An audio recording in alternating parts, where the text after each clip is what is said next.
बिस्मिल्लाहिर्रहमानिर्रहीम। अस्सलाम वालेकुम। आज 25 मई है और दिन है बुध का। इमरान खान साहब का लॉन्ग मार्च आज इस्लामाबाद की तरफ आएगा। लेकिन कल एक प्रेस कॉन्फ्रेंस हुई और बहुत इंपॉर्टेंट प्रेस कॉन्फ्रेंस थी जो कि मरियम नवाज़ साहिबा की थी, और हैरान कौन तौर पर उन्होंने बूट पॉलिश करने में अपने चचा शहबाज शरीफ को भी पीछे छोड़ दिया है। और आप अंदाज़ा लगाएं कि ये वक्त भी आना था कि सियासी ज़िंदगी के लिए फ़ौज से मदद की ये भीख मांग रही हैं। और इमरान खान का खौफ भी क्या खौफ है। इमरान खान का खौफ, इक़्तिदार जाने का खौफ, इमरान खान के आने का खौफ, ऐसा खौफ है कि नवाज़ शरीफ की बेटी जिनकी स्पेशलाइजेशन ही पाकिस्तान की फ़ौज को गालियाँ देने में था, इस्टेब्लिशमेंट को गालियाँ देने में था, उन्होंने मुज़ामत से तौबा कर लिया है। वो तौबा ताइब हो गई हैं और उन्होंने ऐसा दिफा किया है बूटों का, ऐसा दिफा किया है बूटों का और बैत किया है बूटों के ऊपर कि कमाल। शहबाज शरीफ साहब तो कुछ भी नहीं है जो ये बूट पॉलिश आजकल कर रही हैं। और फ़ौज से उन्होंने मदद की भीख मांगी है। उन्होंने जो अपनी प्रेस कॉन्फ्रेंस में कुछ आम पॉइंट्स कहे वो मैं आपके सामने रखता हूँ और आपको अंदाज़ा होगा कि कितने बेचारे ये बेबस हैं, कैसे इमरान खान ने इनका आराम, चैन, सुकून छीन लिया है। इक़्तिदार जाता देख रहे हैं, दोबारा जेलें नज़र आ रही हैं, इसीलिए फ़ौज के सामने लेट गए हैं। और वो गया बयानिया एंटी एस्टेब्लिशमेंट का, फ़ौज का किरदार नहीं होना चाहिए सियासत से, वोट को इज़्ज़त दो, वोट के ज़रिए लोग आएँ। पहले तो इन्होंने आते ही माइक उठवा दिया ARY का कि ARY इदारों के ख़िलाफ़ है, और ARY के एंकर सिपा सालार के ख़िलाफ़ बोलते हैं। सिपा सालार कौन है? जनरल बाजवा साहब। जनरल बाजवा साहब के बारे में ये क्या ज़बानें इस्तेमाल करती थी, इनके वालिद मोहतरम क्या ज़बानें इस्तेमाल करते थे, वो भूल गए हैं। लोगों को अच्छी तरह याद है सिपा सालार के बारे में, जो आप नाम ले लेकर जो आप लोगों को उकसाती थीं, आपके वालिद मोहतरम लोगों को उकसाते थे फ़ौज पर हमलों करने पर। और नवाज़ शरीफ साहब वहाँ बैठ कर तकरीरें करते थे कि ये वतन तुम्हारा है, हमें खामखा इसमें, और ये चंद लाख लोगों का मुल्क है। और फ़ौज के खिलाफ़ क्या कुछ नहीं करते थे, बाजवा साहब के खिलाफ़ क्या कुछ नहीं करते थे। इतना तो मार्शल लॉ के दौर में इस तरह से किसी का नाम लेके नहीं टारगेट किया जाता जैसे आप लोगों ने जनरल बाजवा साहब को टारगेट किया था। और फिर शेख रशीद ठीक कहते हैं कि जितनी बार आपने जनरल बाजवा को गालियाँ दी थी उससे ज़्यादा बार अगलों ने बूट चटवाए हैं आपसे, उससे ज़्यादा बार आपने बूट चाटे हैं। और मरियम नवाज़ साहब ने तो ऐसे ज़बान बूटों पर रखी हुई है, उठाने का नाम ही नहीं ले रही। और यही वजह है जब से इन्होंने बूटों पर रखी है ज़बान, इनके हामी जितने साफ़ी हैं जो एंटी एस्टेब्लिशमेंट खुद को कहते थे वो भी फ़ौज के मुहाफ़िज़ बने हुए हैं, हालांकि अंदर से नफरत करते हैं फ़ौज के साथ। दोबारा फ़ौज को गालियाँ देंगे लाजमी। अब मरियम नवाज़ साहब ने जनाब कहा है कि पुलिस एहलकार वो जो शहीद हुआ है उसके इमरान खान जिम्मेदार हैं। क्या कमाल है। वैसे मॉडल टाउन, साने मॉडल टाउन होता है आपके चचा के वॉकिंग डिस्टेंस पर। आपके चचा वज़ीर आला पंजाब थे, राना सनौला वज़ीर दाखिला थे, राना सनौला प्लानिंग कर चुके थे, धमकियाँ दे चुके थे आप सब। मॉडल हुकूमत आपकी थी, सब कुछ आपका था, पुलिस आपने भेजी। उस वक्त शहबाज शरीफ जिम्मेदार नहीं है, पुलिस जिम्मेदार है मॉडल टाउन की इनके मुताबिक। अब पुलिस गई और वहाँ से आगे से फायर आया जो कि गलत है। मैं बार बार कह रहा हूँ उसको जस्टिफाई नहीं करना चाहिए, गलत हुआ। वो शहीद है, ड्यूटी पे था पुलिस एहलकार। लेकिन 541 किलोमीटर दूर बैठे इमरान खान वहाँ से, जहाँ पे ये वाक़या हुआ है वहाँ से लेके पेशावर का सफ़र 541 किलोमीटर है।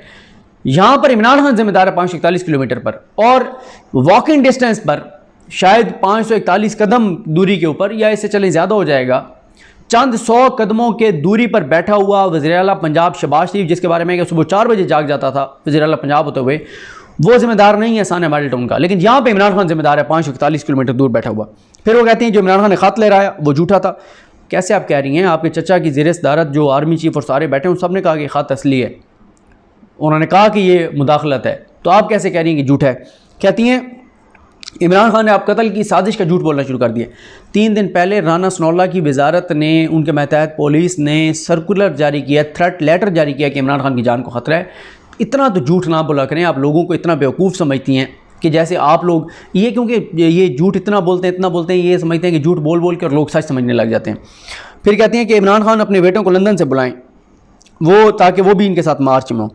मुझे क्यों निकाला? जो नवाज शरीफ का मार्च था उसमें उनके बेटे थे हसन नवाज, हुसैन नवाज। उसके बाद आपने अभी जो वोट को इज़्ज़त दो की कहानी चलाई सारी, उसमें आपके भाई थे दोनों, आपके दोनों भाई तो अपनी माँ को कब्र में उतारने नहीं आए, आपके दोनों भाई तो दादी को कब्र में उतारने नहीं आए, आपके तो वो आबिद शेर अली जो है वो अपनी बीवी को कब्र में उतारने नहीं आए, आप इक़्तिदार में हिस्सा लेने के लिए आ गए हैं। तो आप तो वो ख़ानदान हैं। इमरान खान के बेटों के असासे तो नहीं बने ना ये पाकिस्तान के पैसों से, अवाम के टैक्स के पैसों से। आपके भाइयों के तो असासे बने पाकिस्तान के अवाम के टैक्स के पैसों से, लूटा, सब कुछ किया। जब हिसाब देने का वक्त आया तो भाग गए, कहते हैं हम पाकिस्तान के शहरी नहीं हैं। तो ये आप अपने ख़ानदान की तरह सबको समझती हैं। कहती हैं कि इनके बेटों ने मलका बरतानिया का हलफ लिया हुआ है, तो आपका सारा ख़ानदान वहाँ पर बैठा हुआ है, असासे वहाँ हैं, जायदादें वहाँ हैं, कारोबार वहाँ हैं, आपके वालिद मोहतरम बाहर, आपके दोनों भाई बाहर, आपके चचा का बेटा बाहर, आपके चचा का दामाद बाहर, आपके वालिद के समधी सागदार बाहर, और कई लोग आपके जो हैं वो बाहर हैं। एक बार फिर जो है वो लाइट चली गई हैं। अच्छा, उसके बाद कहती हैं कि जनाब अच्छा, ये जब कहती हैं ना कि हमने इसी मिट्टी में रहना है, तो मुझे हैरत होती है, जिन्होंने इस मिट्टी में रहना होता है वो तो बाहर से पैसा इस पाकिस्तान में लाते हैं, वो यहाँ का पैसा लूट कर बाहर नहीं ले जाते, वो बाहर जाके जायदादें नहीं बनाते। और दूसरी बात यह है कि आपके तो ख़ानदान में सबसे इस वक्त ये वाहिद ख़ानदान है जिसमें सबसे ज़्यादा इश्तिहारी हैं, मफरूर हैं, भगोड़े हैं, पाकिस्तान के इदारों को मतलूब हैं। फ़रा गोगी का उन्होंने जिक्र किया, ख़ुद इनको मरियम सफदर कह दो तो गुस्सा लग जाता है, उनको फ़रा गोगी कहती हैं। फ़रा गोगी के ऊपर अगर कोई केस है तो बनाएं, उसको गिरफ़्तार करें, ये क्या बार बार सुनाते हैं। उसके बाद आर्मी चीफ़ की बड़ी तारीफ़ें की उन्होंने, और ECP का दिफा किया सिकंदर सुल्तान राजा का। और बहरहाल यह है कि मैंने वो ट्वीट भी किया था कि लाहौर की एक इमारत से अब्बू जी की आवाज़ें आ रही थी, और जो मदद मांग रही थी ख़ातून, उसका जो चेहरा है, उसका रुख जो है वो पिंडी की तरफ था, वो मदद की भीख मांग रही थी। अच्छा, कहते हैं कि इमरान खान के हक़ में सुप्रीम कोर्ट ने फ़ैसला दिया तो सुप्रीम कोर्ट की तारीफ़ों पे शुरू हो गया। तो फिर कहते हैं कि ये रवायत मत डाली जाए, सुप्रीम कोर्ट को कहते हैं कि जो गाली दे उसके हक़ में फ़ैसले आएंगे। जितने आपने सुप्रीम कोर्ट पर हमले किए हैं, जितने आपने गालियाँ दी हैं, आप दूसरों को तो ये बात ना कहें कि इदारों को गालियाँ देते हैं। आपके ज़बान से फ़ौज का दिफा, मैं तो हैरान हूँ, बंदे के अंदर कोई थोड़ी सी अखलाकियात होती हैं, थोड़ी सी शर्म होती है, थोड़ी सी बंदा, और मैं क्या अल्फाज कहूँ, जिस फ़ौज को आप गालियाँ देती थी, जिस आर्मी चीफ़ को आप क्या कुछ नहीं आपने कहा, उस आर्मी चीफ़ को आज आप कहती हैं कि वो बड़े अच्छे बंदे हैं और ज़बरदस्त और बड़ा अच्छा फ़ैसला किया उन्होंने। और कहती हैं कि जनाब मीर जाफ़र इमरान खान हमें नहीं कहता, ये धमकी इस्टेब्लिशमेंट को देता है, लॉन्ग मार्च भी इस्टेब्लिशमेंट के ख़िलाफ़ कर रहा है। बड़ा फिर तो एंटी इस्टेब्लिशमेंट है, फिर तो वाकई सिविल सुप्रीमेसी वाला है, फिर तो वाकई बड़ा जमहूरी बंदा है कि फ़ौज के ख़िलाफ़।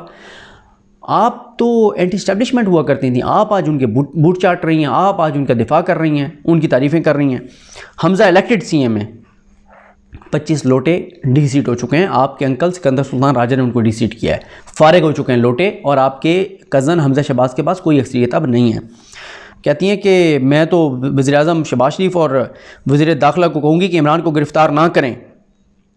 मतलब आप एक सजा याफ्ता मुजरमा बैठ कर इक़्तिदार और संभालेगी, चलाएगी, अहकामात देगी। वज़ीर-ए-आज़म शहबाज शरीफ की क्या फिर हैसियत होगी जिसको अहकामात मरीम नवाज़ बैठ के अपनी पार्टी की दे रही है नवाज़ शरीफ के नुमाइंदे के तौर पर। यानी यहाँ पे हमारा वज़ीर-ए-आज़म नवाज़ शरीफ की नुमाइंदा मरीम नवाज़ को जवाब दे, तो फिर मुल्क तो यही चलना है जिस तरह से चल रहा है और जो मुल्क के साथ हशर हो गया। कहती हैं कि तुम्हारे बच्चे इसलिए पाकिस्तान नहीं आ रहे कि इंपोर्टेड चीज़ों पर हुकूमत ने पाबंदी लगा दी है। आपकी तो अपनी हुकूमत है, आप तो SRO जारी करके और चंद इंपोर्टेड चीज़ों को इस्तिस्ना दे सकते हैं, तो आप एक इस्तिस्ना दे कि अपने 7 इश्तिहारियों को तो इंपोर्ट कर लें आप। अच्छा, उसके बाद कहती हैं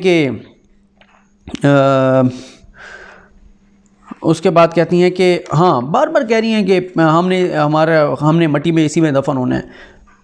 क्या मैं कहूँ, अल्लाह ताला सबको ज़िंदगी दे। मियां नवाज़ शरीफ फ़ैसला करके बैठे हुए कि उन्होंने अपनी ज़िंदगी में पाकिस्तान वापस नहीं आना। ये कहती हैं मट्टी में दफन होने की बात तो ठीक है, लेकिन इस मट्टी में आगे रहेंगे भी तो सही ना। यहाँ इक़्तिदार लेने, जब इक़्तिदार मिलता है तो आते हैं, वरना आप लंदन भाग जाते हैं, अपने भाइयों को कहें कारोबार यहाँ पे करें, आएँ यहाँ पे। कहती हैं कि इमरान खान को मुल्क दुश्मन पैसा दे रहे हैं। इमरान खान की ATMs हुआ करती थी, और वो ATMs साहब आपके साथ हैं, जहांगीर तरीन साहब भी आपके साथ हैं, जिनको आप ATM कहा करते थे, अलीम खान भी आपके साथ हैं। तो इमरान खान तो बग़ैर ATM के इस बार और बग़ैर इस्टेब्लिशमेंट के ख़िलाफ़ मार्च कर रहा है। पहले कहा जाता था कि इस्टेब्लिशमेंट के साथ मिल के मार्च कर रहा है, तो देखते हैं तादाद कितनी होती है।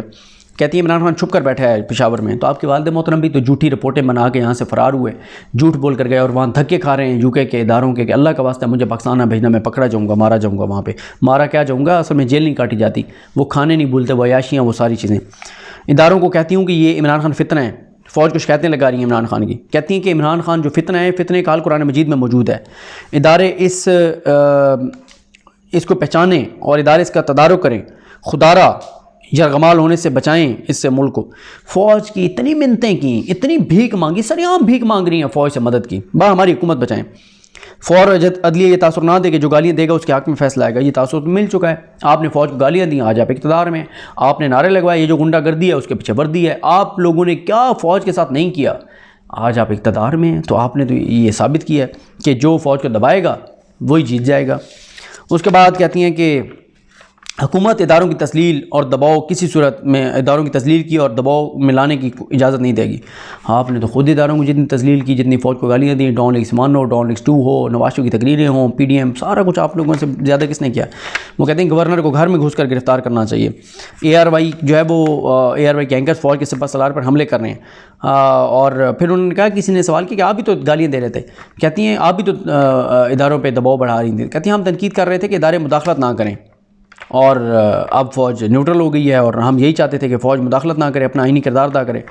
तो वो कहती हैं कि मैं इस फ़ैसले को, जो आर्मी चीफ़ का फ़ैसला है फ़ौज के न्यूट्रल होने का, इसको वेलकम करती हूँ कि वो आप मुदाखलत नहीं कर रहे हैं, और बार बार फ़ौज का दिफा करती रहीं। लेकिन दूसरी तरफ इमरान खान ये समझते हैं कि फ़ौज न्यूट्रल नहीं है और फ़ौज ही इनको लाने वाली है, इनको चला रही है। और इमरान खान साहब ये समझते हैं कि अगर फ़ौज पीछे हट जाए तो ये चंद घंटे भी हुकूमत जो है वो नहीं रह सकती। तो ये सूरत हाल है। मुझे अपनी दुआ में याद रखें। लेकिन हम सबका आमीन। अल्लाह हाफ़िज़।